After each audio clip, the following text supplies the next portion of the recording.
আচ্ছা, তোমার নামটা একটু বলো। আমার নাম শুভম দে, আমি টেক্সটাইল ডিজাইন ডিপার্টমেন্টের স্টুডেন্ট, মাস্টার্সের ফাইন আর্টসে। আমি গভর্নমেন্ট আর্ট কলেজের স্টুডেন্ট। আমাদের এখন অ্যানুয়াল এক্সিবিশন চলছে পরম্পরা 161। তো এখানে আমার কাজ রয়েছে, এটা actually cartoon plus art work. এবার তোমার কাজটা সম্পর্কে একটু বলো।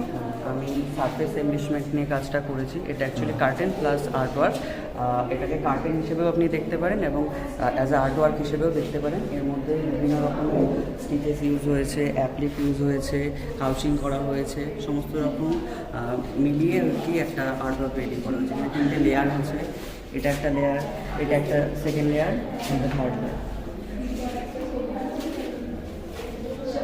এটা তো করতে বোধহয় অনেক সময় লেগেছে নাকি? সময় লেগেছে, সময়, তারপর ফার্স্টে লেআউট রেডি করা, কম্পোজিশন সেট করা, তারপর এটাকে অ্যাজ এ ডিজাইন সেন্সে তুলে ধরা হয়েছে।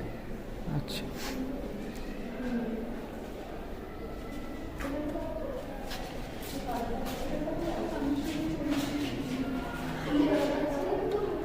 ঠিক আছে। Thank you.